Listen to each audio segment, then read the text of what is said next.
அப்பாவுடைய வீட்டுல பார்க்கலாம். அப்பாவுடைய வீட்டுக்காக ஏங்கின தாவீது அவன் வாழ்க்கையில ரொம்ப ஆசைப்படுறது எதுன்னா அப்பாவுடைய வீட்டுக்கு போகணும். கர்த்தருடைய வீட்டுக்கு போகணும்னு ஆசைப்படுறது யாரு? தாவீது.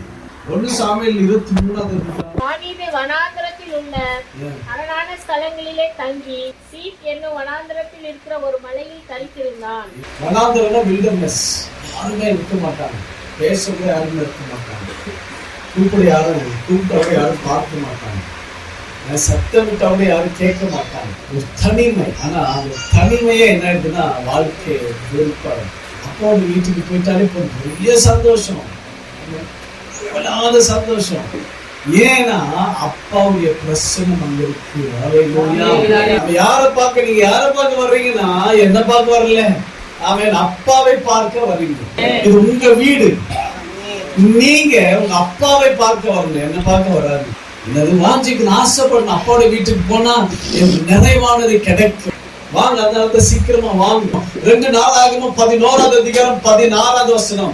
2 Chronicles chapter 11 verse 16. அந்த லேவியரின் பிறகாலே இஸ்ரவேலின் கோத்திரங்கள் எல்லாம் இஸ்ரவேலின் தேவனாகிய கர்த்தரை தேடுகிறதற்கு இருதயத்தை நேராக்கினவர்கள் தங்கள் பிதாக்களின் தேவனாகிய கர்த்தருக்கு பலியிடும்படி. இப்ப எங்க வராங்க தெரியுங்களா? பிதாக்களுடைய தேவனை ஆராதிக்கணுமா?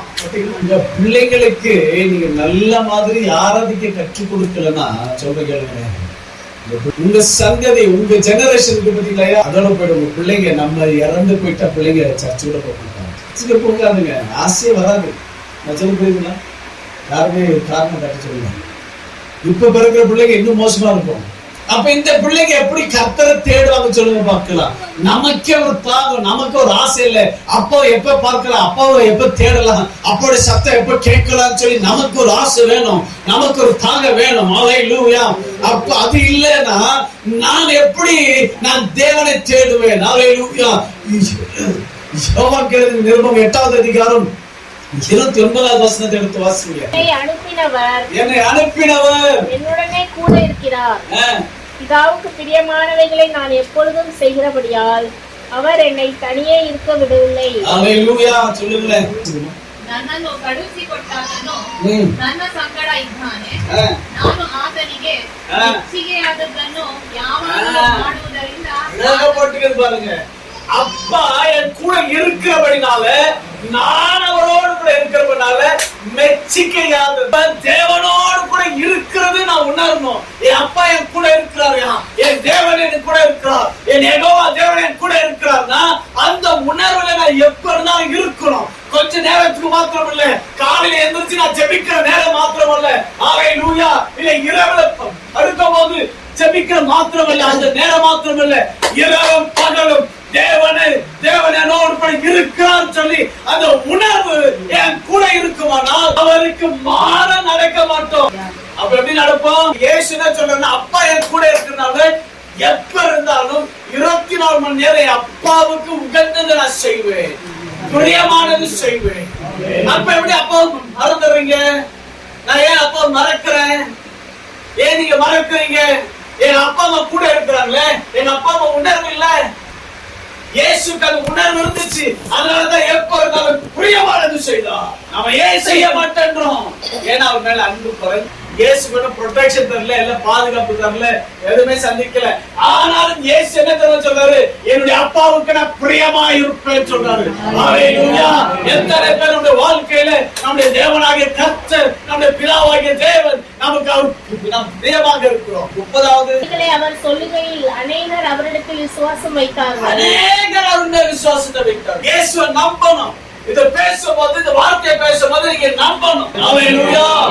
அப்போ கர்த்தருடைய வார்த்தை உங்களுக்கு பலனை தரும், உங்களுக்கு ஜீவனை தரும், உங்களை தேற்றோடு கூட இருக்கும், உங்களை சுகப்படுத்தும், உங்களை நடத்தும், உங்களுக்கு லாபத்தை கொண்டு வரும். அல்லேலூயா. உங்களை கைவிட விடவே மாட்டார். ஆமென்.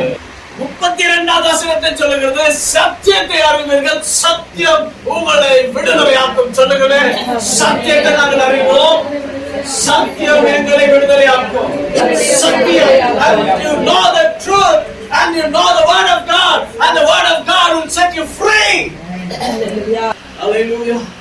ரோமர் 6வது அதிகாரம் 18வது வசனம். அவற்றினின்று நீங்கள் விடுதலையாக்கப்பட்டு நீதிக்கு அடிமைகள் ஆனீர்கள். 1 பேதுரு 24வது வசனம். 1 Peter chapter 2 verse 24.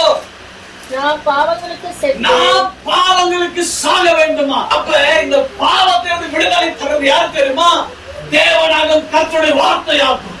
ஹalleluya. வாசிங்க கீழே. நீதிக்கு பிழைத்திருக்கும்படி. நீதிக்கு அப்ப தேவன் நம்மளை எதுக்கு பிழைக்க வைக்கணும்னு யோசிக்கிறார்னா அவருடைய ஆசை என்ன தெரியுமா? அவருடைய தாகம் என்ன தெரியுமா? நாம எல்லாம் நீதிக்கு பிழைக்கணுமா? For the righteousness sake. ஹalleluya. அப்ப நீதினா யாரு? இயேசு நீதி உள்ளவராக இல்லாம இருந்தா அப்ப எப்படி நம்மளை நீதிக்கு பிழைக்க? தேவன் நம்மோடு கூட தங்கி இருப்பாரா? கர்த்தராகிய தேவன், மகிமைய தேவன், பிதாவாகிய தேவன், ஹalleluya, பரிசுத்த ஆவியானவர் நம்மோடு கூட தங்கி இருக்கும்படிக்காக தான் இங்கே இம்மானுவேல் என்று சொல்லி பேர் போட்டார். அவர்மன யார்? பூவியா நம்மளை எதிர்க்க தகுதி இல்லாதவர்கள், நம்மள பாவத்தை பிறந்து பாவத்தில் இருக்கிறவர்கள். கர்த்தராகிய தேவன் யார் மேல சத்தியமா இருக்கிறார்? அந்த சத்தியம் எனக்குள்ளாக இருக்கிறதுனால நான் விடுதலை பெறுவேன். நாம எங்க இருக்க தெரியுமா? இன்னும் பாவிகளாக தான் இருக்கிறோம். ஹalleluya. ஆமாவா இல்லையா? பாவத்திலே வாழ்ந்து கொண்டு இருக்கிறீர்கள். பாவத்தின் சம்பளம் மரணம். என்னதான்? ஆமென். பாவத்தின் சம்பளம் மரணம். தேவன் தம்முடைய ஒரே பேரான குமாரனை விசுவாசிக்கிறவன் எவனோ அவன் கெட்டு போகாமல். இப்ப நான் என்ன கேட்கிறேன்னா, புரியுதா? நான் உங்கள்ட்ட ஒரு கேள்வி கேட்க போறேன். ஏற்கனவே ஒரு வசனத்தை வாசிங்க. இந்த அதிகாரத்தை வாசிச்சோம். இங்க என்ன போடப்பட்டிருக்குன்னா, இங்க எப்படி போடப்பட்டிருக்கு? தேவன் நம்மோடு கூட இருக்கிறான்னு சொல்லிடுச்சு. ஆனா அவர் நம்ம கூட தான் இருக்கிறாரு. நம்ம தான் ஒத்துக்க மாட்டோம். ஏற்றுக்கொள்கிற மனது இல்ல. ஆமென். ஹalleluya. அது இல்லாதனாலதான் என்ன ஆகுது? உங்க பிள்ளைகளை கூட்டாத விட அது மந்த மாத்தம். எல்லா பிள்ளைகளும் ஹalleluya. அதனாலதான் ஆண்டவர் என்ன சொல்றாருன்னா, ஹalleluya, I am the Lord, I change not. நான் கர்த்தர், நான் மாறாதவர் என்று சொல்லுகிறோம். மலாக்கி 6வது வசனம். நான் கர்த்தர், நான் மாறாதவர். ஆகையால் யாக்கோபின் புத்திரராகிய யாக்கோபின் புத்திரர்களே, நீங்கள் நிர்மூலமாக மாட்டீர்கள். You will not be consumed.